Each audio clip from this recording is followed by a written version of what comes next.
ನಾವು ಇತಿಹಾಸದಲ್ಲೇ ಅತ್ಯಂತ ಹೆಚ್ಚು ಸಂಪರ್ಕ ಹೊಂದಿರೋ ಕಾಲಘಟ್ಟದಲ್ಲಿ ಬದುಕ್ತಿದ್ದೀವಿ. ನಮ್ಮ ಸುತ್ತಲಿನ ಎಲ್ಲವೂ ಸ್ಮಾರ್ಟ್ ಆಗ್ತಿವೆ. AI, ಸ್ಮಾರ್ಟ್ ಹೋಮ್ಗಳು, ಯಾವಾಗಲೂ ಆನ್ ಆಗಿರೋ ಸಾಧನಗಳು. ಜೀವನವು ಹೆಚ್ಚು ವೇಗವಾಗಿ, ಹೆಚ್ಚು ಅನುಕೂಲಕರವಾಗಿ ಮತ್ತು ಹೆಚ್ಚು ಸಂಪರ್ಕಿತವಾಗಿದೆ. ಆದರೆ ಈ ಎಲ್ಲ ಪ್ರಗತಿ ನಡುವೆ ನಮ್ಮ ಸುತ್ತಲೂ ಮೌನವಾಗಿ ಮತ್ತೊಂದು ವಿಷಯ ಬೆಳೆಯುತ್ತಿದೆ. ಅದನ್ನು ನಮಗೆ ನೋಡಲು, ಕೇಳಲು ಅಥವಾ ವಾಸ್ತು ನೋಡಲು ಸಾಧ್ಯವಿಲ್ಲ. ಆದರೂ ಅದು ಯಾವಾಗಲೂ ಅಲ್ಲೇ ಇರುತ್ತೆ. ನಮ್ಮ ದೈನಂದಿನ ಜೀವನದ ಬಗ್ಗೆ ಯೋಚಿಸಿ. 20 ವರ್ಷಗಳ ಹಿಂದೆ ನಾವು ಮನೆ ಹೊರಗೆ ಹೆಚ್ಚು ಸಮಯ ಕಳೆತಿದ್ವಿ. ಜನರು ಮುಖಾಮುಖಿಯಾಗಿ ಮಾತನಾಡ್ತಿದ್ರು ಮತ್ತು ನಮ್ಮಲ್ಲಿ ಹೆಚ್ಚಿನವರು ನಿರಂತರವಾಗಿ ಪರದೆಗಳು, ಸಿಗ್ನಲ್ಗಳು ಮತ್ತು ಸಂಪರ್ಕಿತ ಸಾಧನಗಳಿಂದ ಸುತ್ತುವರಿಯಲಿಲ್ಲ. ನಿಮ್ಮ ಫೋನನ್ನು ಯಾವಾಗಲೂ ಹತ್ತ ಇಟ್ಕೋಬೇಡಿ ಎಂದು ನಿಮ್ಮ ಪೋಷಕರು ಹೇಳ್ತಿದ್ದು ನಿಮ್ಗೆ ನೆನಪಿದೆಯೇ? ಆಗದು ಒಂದು ಸಾಮಾನ್ಯ ಸಲಹೆ ಅಂತ ಕೇಳಿಸ್ತಿಕ್ಕು. ಆದರೆ ಇಂದು ಪ್ರಪಂಚವು ತುಂಬಾ ಭಿನ್ನವಾಗಿದೆ. ನಿಮ್ಮ ಫೋನು, ನಿಮ್ಮ ವೈಫೈ ರೂಟರು, ಬ್ಲೂಟೂತ್ ಸಾಧನಗಳು, ಸ್ಮಾರ್ಟ್ ಉಪಕರಣಗಳು ಇವೆಲ್ಲವೂ ನಿರಂತರವಾಗಿ ಸಿಗ್ನಲ್ಗಳನ್ನು ಕಳಿಸ್ತಿವೆ. ಇವೆಲ್ಲವೂ ಸೇರಿ ವಿಜ್ಞಾನಿಗಳು ವಿದ್ಯುತ್ ಕಾಂತೀಯ ಮಾಲಿನ್ಯ ಅಥವಾ ಎಲೆಕ್ಟ್ರೋಸ್ಮಾಗ್ ಎಂದು ಕರೆಯೋದನ್ನು ರೂಪಿಸುತ್ತವೆ. ಇದು ಅದೃಶ್ಯ, ಇದು ಮೌನವಾಗಿದೆ ಮತ್ತು ಇದು ಎಲ್ಲೆಡೆ ಇದೆ. ನಮಸ್ಕಾರ, ಎಲ್ಲರಿಗೂ ನಮಸ್ಕಾರ. ನನ್ನ ವಾಸಸ್ಥಾನಕ್ಕೆ ಸ್ವಾಗತ. ನನ್ನ ಹೆಸರು ಸೈಮನ್ ಲೋ ಮತ್ತು ಇಂದು ನನ್ನ ವಾಸಸ್ಥಳದಲ್ಲಿ ನಾನು ಎಷ್ಟು ಎಲೆಕ್ಟ್ರೋಸ್ಮಾಗ್ಗೆ ಒಡ್ಡಿಕೊಂಡಿದ್ದೀನಿ ಎಂಬುದನ್ನು ನಿಖರವಾಗಿ ತಿಳಿಯಲು ನಾವೊಂದು ಸುತ್ತ ಹಾಕಲಿದ್ದೀವಿ. ಹಾಗಾದ್ರೆ ಹೋಗೋಣ. ಈಗ ಪ್ರಶ್ನೆ ಏನಂದ್ರೆ, ನಮಗೆ ಕಾಣದ ವಿಷಯವನ್ನು ನಾವು ಹೇಗೆ ಅರ್ಥ ಮಾಡಿಕೊಳ್ಳಲು ಪ್ರಾರಂಭಿಸಬಹುದು? ಸರಿ, ನಾವು ಅದನ್ನು ಅಳೆಯುವ ಮೂಲಕ ಪ್ರಾರಂಭಿಸ್ತೇವೆ. ಇದು EMD 100. ಇದು ನಾವು ಪ್ರತಿದಿನ ಬಳಸುವ ಸಾಧನಗಳಿಂದ ಬರುವ ಎಲೆಕ್ಟ್ರೋಸ್ಮಾಗ್ ಮಟ್ಟವನ್ನು ಅಳೆಯುತ್ತದೆ ಮತ್ತು ಪತ್ತೆ ಮಾಡುತ್ತದೆ, ಮತ್ತು ಅದು ಬಹಿರಂಗಪಡಿಸುವ ವಿಷಯವು ನಿಮ್ಮನ್ನು ಅಚ್ಚರಿಗೊಳಿಸಬಹುದು. ಈಗ EMD ಒಂದು 100 AAI ಎಂಬ ಸ್ವಾಮ್ಯದ ಮಾಪಕವನ್ನು ಬಳಸುತ್ತದೆ. ಇದು ಆಂಬಿಯಂಟ್ ಎಲೆಕ್ಟ್ರೋಸ್ಮಾಗ್ ಇಂಡೆಕ್ಸ್ ಅನ್ನು ಸೂಚಿಸುತ್ತದೆ. ಇದನ್ನು ಹಸಿರು ಬಣ್ಣದಿಂದ ಹಳದಿ, ಕಿತ್ತಳೆ ಮತ್ತು ಕೆಂಪು ವಲಯಗಳವರೆಗೆ ಇರುವ ಸರಳ ದೃಶ್ಯ ಮಾರ್ಗದರ್ಶಿಯಂತೆ ಭಾವಿಸಿ. ಪ್ರತಿಯೊಂದು ಬಣ್ಣವು ನಿಮ್ಮ ಪರಿಸರದಲ್ಲಿನ ಎಲೆಕ್ಟ್ರೋಸ್ಮಾಗಿನ ವಿವಿಧ ಮಟ್ಟವನ್ನು ತೋರಿಸುತ್ತದೆ, ಮತ್ತು ಒಮ್ಮೆ ನೀವು ಅದನ್ನು ನೋಡಿದ ನಂತರ ಇಂತಹ ಶಾಂತಿಯುತವಾಗಿ ಕಾಣುವ ಪರಿಸರದಲ್ಲೂ ಸಹ ನಿಮ್ಮ ಸುತ್ತಲೂ ಎಷ್ಟು ಮಾಲಿನ್ಯವಿದೆ ಎಂಬುದನ್ನು ನೀವು ಅರಿತುಕೊಳ್ಳಲು ಪ್ರಾರಂಭಿಸ್ತೀರಿ. ಇದನ್ನು ನೋಡಿ, ದೈನಂದಿನ ಸಾಧನಗಳನ್ನು ಆನ್ ಮಾಡಿದಾಗ ಮತ್ತು ಅವು ಕಾರ್ಯನಿರ್ವಹಿಸಲು ಪ್ರಾರಂಭಿಸಿದಾಗ ಡಿಟೆಕ್ಟರ್ ಪ್ರತಿಕ್ರಿಯಿಸಲು ಪ್ರಾರಂಭಿಸುತ್ತದೆ.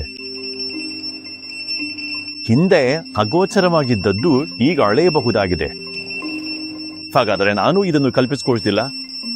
ಈ ಮಾಲಿನ್ಯಗಳು ನಿಜವಾಗಿವೆ ಮತ್ತು ನಾನು ಇದರ ಹೆಚ್ಚಿನ ಭಾಗವನ್ನು ಹೇರಿಕೊಳ್ಳುತ್ತಿದ್ದೀನಿ, ಮತ್ತು ನೀವು ಕೂಡ. ಡಾಕ್ಟರ್ ಸತ್ವಿಂದರ್ ಸಿಂಗ್ ಅವರಂತಹ ಆರೋಗ್ಯ ವೃತ್ತಿಪರರು ಕೂಡ ಎಲೆಕ್ಟ್ರೋಸ್ಮಾಗ್ನ ಸಂಭಾವ್ಯ ಅಡ್ಡ ಪರಿಣಾಮಗಳ ಬಗ್ಗೆ ಕಳವಳ ವ್ಯಕ್ತಪಡಿಸ್ತಾರೆ. ಮಕ್ಕಳ ಮೆದುಳು, ಉದಾಹರಣೆಗೆ ಹೈಪೋಥಾಲಮಸ್, ವಯಸ್ಕರಿಗಿಂತ 1.5 ಇಂದ 2 ಪಟ್ಟು ಹೆಚ್ಚು ವಿದ್ಯುತ್ ಕಾಂತೀಯ ಕ್ಷೇತ್ರಗಳನ್ನು ಹೀರಿಕೊಳ್ತದೆ. ಆದರೆ ನೀವು ಮಗುವಿನ ಮೂಳೆ ಮಜ್ಜೆಯನ್ನು ಗಮನಿಸಿದ್ರೆ ಅದು ವಯಸ್ಕರಿಗಿಂತ 10 ಪಟ್ಟು ಹೆಚ್ಚು ವಿದ್ಯುತ್ ಕಾಂತೀಯ ವಿಕಿರಣವನ್ನು ಹೀರಿಕೊಳ್ಳುತ್ತೆ. ಇದು ನಿಜಕ್ಕೂ ಆಶ್ಚರ್ಯಕರ. ಮೆದುಳು ಹೆಚ್ಚು ಹೀರಿಕೊಳ್ಳುವ ಗುಣವನ್ನು ಹೊಂದಿದೆ. ತಲೆಬುರುಡೆ ತೆಳುವಾಗಿರುತ್ತದೆ ಮತ್ತು ಸಾಪೇಕ್ಷ ಗಾತ್ರ ಚಿಕ್ಕದಾಗಿರೋದ್ರಿಂದ ನಾನು ನಿಮಗೆ ಒಂದೇ ಪ್ರಮಾಣದ ಡೋಸೇಜ್ ನೀಡಿದ್ರೆ ನಿಮ್ಮ ಚಿಕ್ಕ ಅಂಗಾಂಶವು ದೊಡ್ಡ ಅಂಗಾಂಶಕ್ಕಿಂತ ಹೆಚ್ಚು ಹೀರಿಕೊಳ್ತದೆ. ನೀವು ಮಾಡಬೇಕಾದ ಮೊದಲ ಕೆಲಸವೆಂದರೆ ವಿಕಿರಣವನ್ನು ಹೊರಸೂಸುವ ಉಪಕರಣಗಳನ್ನು, ಉದಾಹರಣೆಗೆ ಮೊಬೈಲ್ ಫೋನ್ಗಳನ್ನು ನಿಮ್ಮಿಂದ ದೂರವಿಡೋದು. ಬಳಕೆಯಲ್ಲಿದ್ದಾಗ ಎಲ್ಲ ಪವರ್ ಪಾಯಿಂಟ್ಗಳನ್ನು ಆಫ್ ಮಾಡಿ. 3ನೇದಾಗಿ, ನೀವು ಎಲೆಕ್ಟ್ರೋಮ್ಯಾಗ್ನೆಟಿಕ್ ಫೀಲ್ಡ್ ಹಾರ್ಮೋನೈಸರ್ಗಳನ್ನು ಬಳಸಬಹುದು. ಇದು ಉಪಕರಣದಿಂದ ಉಂಟಾಗುವ ವಿಕಿರಣದ ಅಡ್ಡ ಪರಿಣಾಮಗಳನ್ನು ಸಮತೋಲನಗೊಳಿಸುತ್ತದೆ. ಇದಲ್ಲದೆ ಡಾಕ್ಟರ್ ಮಬ್ದೋ ಹವಾಸ್ ಅವರಂತಹ ಕೆನಡಾದ ಸಂಶೋಧಕರು ನಿರ್ದಿಷ್ಟ ಪರಿಸ್ಥಿತಿಗಳಲ್ಲಿ ಕೆಲವು ವಿದ್ಯುತ್ ಕಾಂತೀಯ ಪ್ರಭಾವಗಳು ಜೈವಿಕ ಪ್ರತಿಕ್ರಿಯೆಗಳ ಮೇಲೆ ಹೇಗೆ ಪರಿಣಾಮ ಬೀರಬಹುದು ಎಂಬುದನ್ನು ಅನ್ವೇಷಿಸುವ ಅಧ್ಯಯನಗಳನ್ನು ಪ್ರಕಟಿಸಿದ್ದಾರೆ. ಈಗ ಇದು ಇನ್ನೂ ಪರಿಶೀಲನೆಯ ಹಂತದಲ್ಲಿರುವ ವಿಷಯವಾಗಿದೆ. ಆದರೆ ಒಂದು ವಿಷಯ ಸ್ಪಷ್ಟವಾಗಿದೆ: ನಮ್ಮ ಪರಿಸರ ಬದಲಾಗ್ತಿದೆ ಮತ್ತು ನಾವು ಅದನ್ನು ಇನ್ನು ಮುಂದೆ ನಿರ್ಲಕ್ಷಿಸಲು ಸಾಧ್ಯವಿಲ್ಲ.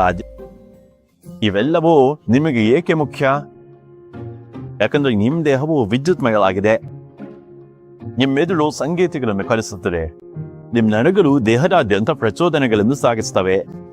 ಅದರಿಂದ ಸಹಜವಾಗಿ ಬಾಹ್ಯ ವಿದ್ಯುತ್ ಕಾಂತೀಯ ಅಲೆಗಳು ನಮ್ಮೊಂದಿಗೆ ಹೇಗೆ ಸಂವಹನ ನಡೆಸ್ತವೆ ಎಂಬುದನ್ನು ವಿಜ್ಞಾನಿಗಳು ಅಧ್ಯಯನ ಮಾಡಿದ್ದಾರೆ. ವಿಶೇಷವಾಗಿ ಕೆಲವು ಆವರ್ತನ ಶ್ರೇಣಿಗಳಲ್ಲಿ ಅವು ಮಾನವ ದೇಹದೊಂದಿಗೆ ಹೊಂದಾಣಿಕೆ ಆಗಬಹುದು. ಈಗ ನೀವೇನ್ ಯೋಚಿಸ್ತಿದ್ದೀರಿ ಅಂದ್ರೆ ನನಗೆ ಸಿಗುತ್ತದೆ, ಇದರಿಂದ ಹೊರಬರುವ ದಾರಿ ಇವೆಯೇ? ಆತ ಮುಗಿದಂತೆಯೇ ಅಥವಾ ಸುರಂಗದ ಕೊನೆಯಲ್ಲಿ ಬೆಳಕಿನ ಕಿರಣವಿದೆಯೇ? ನೀವು ಮತ್ತು ನಿಮ್ಮ ಕುಟುಂಬವನ್ನು ರಕ್ಷಿಸಿಕೊಳ್ಳಲು ಹಿಂದೆ ನೀವು ಏನ್ ಮಾಡಬಹುದು ಎಂಬುದರ ಕುರಿತು ಮಾತಾಡೋಣ. EM ಗಾರ್ಡ್ ಅನ್ನು ಪರಿಚಯಿಸುತ್ತಿದ್ದೇವೆ. ಇದು ನಾವಿಂದು ವಾಸಿಸುತ್ತಿರುವ ಜಗತ್ತಿಗಾಗಿ ವಿನ್ಯಾಸಗೊಳಿಸಲಾದ ಪೋರ್ಟಬಲ್ ಹಾರ್ಮೋನಿಕ್ ತಂತ್ರಜ್ಞಾನದ ಸಾಧನವಾಗಿದೆ. ಕೇವಲ ಒಂದು ಬಟನ್ ಒತ್ತುವ ಮೂಲಕ EM ಗಾರ್ಡ್ ನಿಮ್ಮ ಸುತ್ತಲಿನ ಸಂಕೀರ್ಣ ವಿದ್ಯುತ್ ಕಾಂತೀಯ ಪರಿಸರವನ್ನ ನಿಗ್ರಹಿಸುವ ಮತ್ತು ಸಮನ್ವಯಗೊಳಿಸುವ ಮೂಲಕ ಕಾರ್ಯನಿರ್ವಹಿಸುತ್ತೆ. ಈಗ ನೈಜ ಸಮಯದಲ್ಲಿ ಏನು ನಡೀತದೆ ಎಂಬುದನ್ನು ನೋಡೋಣ. EM ಗಾರ್ಡ್ ಇಲ್ಲದೆ ನಿನ್ನ ಲ್ಯಾಪ್ಟಾಪು, ಟ್ಯಾಬ್ಲೆಟ್ ಮತ್ತು ಸ್ಮಾರ್ಟ್ಫೋನ್ ಅಲ್ಲಿ EMD 100 ಬರುವ AI ಮಟ್ಟಗಳು ತುಂಬಾ ಹೆಚ್ಚಾಗಿರೋದನ್ನ ನೀವು ಸ್ಪಷ್ಟವಾಗಿ ನೋಡಬಹುದು. ಈಗ ನಾವು EM ಗಾರ್ಡ್ ಅನ್ನು ಆನ್ ಮಾಡೋಣ ಮತ್ತು ಗಮನವಿಟ್ಟು ನೋಡಿ. EM ಗಾರ್ಡ್ ಆನ್ ಆದ ತಕ್ಷಣ ಹಾರ್ಮೋನಿಕ್ ಸೂಚಕವು ಕೆಂಪು ಬಣ್ಣದಿಂದ ಹಸಿರು ಬಣ್ಣಕ್ಕೆ ಬದಲಾಗಿದೆ. EM ಗಾರ್ಡ್ ಸಕ್ರಿಯವಾಗಿದ್ದಾಗ ಪರಿಸರವು ಹೆಚ್ಚು ಸಮನ್ವಯಗೊಳ್ಳುತ್ತದೆ ಎಂಬುದನ್ನು ಇದು ತೋರಿಸುತ್ತದೆ. ಮತ್ತು AEI ಮಟ್ಟಗಳು ಕೂಡ ಹಸಿರು ವಲಯಕ್ಕೆ ಇಳಿದಿವೆ ಮತ್ತು ಅದು ಯಂಗ್ ಗಾರ್ಡ್ ಅನ್ನು ನೀವು ಹೊಂದಬಹುದಾದ ಅತ್ಯಂತ ಶಕ್ತಿಯುತವಾದ ವೈಯಕ್ತಿಕ ರಕ್ಷಕಗಳಲ್ಲಿ ಒಂದನ್ನಾಗಿ ಮಾಡ್ತದೆ. ಈಗ ಈ ಪರಸ್ಪರ ಕ್ರಿಯೆ ಎಲ್ಲ ಚೆನ್ನಾಗಿ ಅರ್ಥ ಮಾಡಿಕೊಳ್ಳಲು ತುಂಕು ಅಬ್ದುಲ್ ರೆಹಮಾನ್ ವಿಶ್ವವಿದ್ಯಾಲಯದಲ್ಲಿ ವಿಜ್ಞಾನ ವಿಭಾಗದ ಉಪಡೀನ್ ಡಾಕ್ಟರ್ ಟೆಹ್ ಲೈಕ್ವಾನ್ ಅವರ ನೇತೃತ್ವದಲ್ಲಿ ಒಂದು ಮಧ್ಯಸ್ಥಿಕೆ ಅಧ್ಯಯನವನ್ನು ನಡೆಸಲಾಯಿತು. ಪರಿಸರದ ಪರಿಸ್ಥಿತಿಗಳು ಜೈವಿಕ ವ್ಯವಸ್ಥೆಗಳ ಮೇಲೆ ಹೇಗೆ ಪರಿಣಾಮ ಬೀರಬಹುದು ಎಂಬುದನ್ನ ಈ ಸಂಶೋಧನೆಯು ಪರಿಶೀಲಿಸಿತು. ಆದ್ದರಿಂದ ಈ ಯೋಜನೆಗಾಗಿ ನಾವು ವಿದ್ಯುತ್ ಕಾಂತೀಯ ಅತಿ ಸೂಕ್ಷ್ಮತೆಯ syndrome, electromagnetic hyper sensitivity syndrome ಬಗ್ಗೆ ಪರಿಶೀಲಿಸುತ್ತಿದ್ದೀವಿ. ಸಂಕ್ಷಿಪ್ತವಾಗಿ ಹೇಳೋದಾದ್ರೆ ನಾನಿದನ್ನು EHS ಎಂದು ಕರೆಯುತ್ತೇನೆ ಮತ್ತು ನಾವು EMGARD ಎಂದು ಕರೆಯಲ್ಪಡುವ ಪೋರ್ಟಬಲ್ ಸಾಧನವನ್ನು ಪರಿಶೀಲಿಸುತ್ತಿದ್ದೀವಿ. ಇದು EHS ಇದೆ ಎಂದು ಸ್ವತಃ ಗುರುತಿಸಿಕೊಂಡಿರುವ ಭಾಗವಹಿಸುವವರ ಮೇಲೆ ರಕ್ಷಣಾತ್ಮಕ ಪರಿಣಾಮವನ್ನು ಬೀರುತ್ತದೆ ಎಂದು ನೋಡಲು. ಕೇವಲ 3 ದಿನಗಳ ಅವಲೋಕನಾವಧಿಯಲ್ಲಿ 78% ಭಾಗವಹಿಸುವವರು ತಮ್ಮ ರೋಗ ಲಕ್ಷಣಗಳಲ್ಲಿ ಗಮನಾರ್ಹ ಸುಧಾರಣೆಯನ್ನು ವರದಿ ಮಾಡಿದ್ದಾರೆ. ನಾವು ರಕ್ತಕಣಗಳ ಒಟ್ಟುಗೂಡುವಿಕೆಯಲ್ಲಿ 50.7% ಇಳಿಕೆಯನ್ನು ಗಮನಿಸಿದ್ದೇವೆ. ಇದು ಗಮನಾರ್ಹವಾಗಿದೆ ಏಕೆಂದರೆ ಇದು ಸುಗಮ ರಕ್ತ ಪರಿಚಲನೆ, ಸುಧಾರಿತ ಸೂಕ್ಷ್ಮ ರಕ್ತ ಪರಿಚಲನೆ ಮತ್ತು ಜೀವಕೋಶದ ಮಟ್ಟದಲ್ಲಿ ಆಮ್ಲಜನಕ ಮತ್ತು ಪೋಷಕಾಂಶಗಳ ಹೆಚ್ಚು ಪರಿಣಾಮಕಾರಿ ವಿತರಣೆಯನ್ನು ಬೆಂಬಲಿಸುತ್ತದೆ. ಇದರ ಜೊತೆಗೆ ಸೆರೋಟೋನಿನ್ ಮಟ್ಟದಲ್ಲಿ 59% ಹೆಚ್ಚಳ ಕಂಡುಬಂದಿದೆ. ಇದು ಉತ್ತಮ ಮನಸ್ಥಿತಿ, ನಿದ್ರೆ ಮತ್ತು ಅರಿವಿನ ಕಾರ್ಯಗಳನ್ನು ಬೆಂಬಲಿಸುತ್ತದೆ.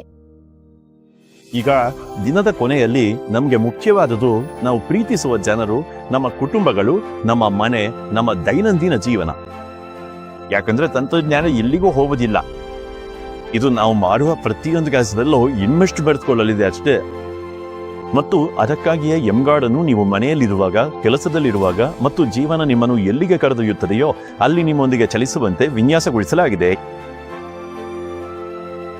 ಈ ಸಂದೇಶವು ನಿಮಗೆ ಅರ್ಥಪೂರ್ಣವೆನಿಸಿದರೆ ಈ ವಿಡಿಯೋವನ್ನು ನಿಮ್ಮೊಂದಿಗೆ ಹಂಚಿಕೊಂಡ ವ್ಯಕ್ತಿಯನ್ನು ಸಂಪರ್ಕಿಸಿ. ಮತ್ತು ನೀವು ಹಿಂದೆ EMGARD ನಿಮ್ಮ ಪ್ರಯಾಣವನ್ನು ಪ್ರಾರಂಭಿಸುತ್ತಿರೋದಕ್ಕೆ ನನಗೆ ತುಂಬಾ ಸಂತೋಷ ಆಗಿದೆ. ನನ್ನ ಹೆಸರು ಸೈವನ್. ಕಾಳಜಿ ವಹಿಸಿ ಮತ್ತು ಸುರಕ್ಷಿತವಾಗಿ.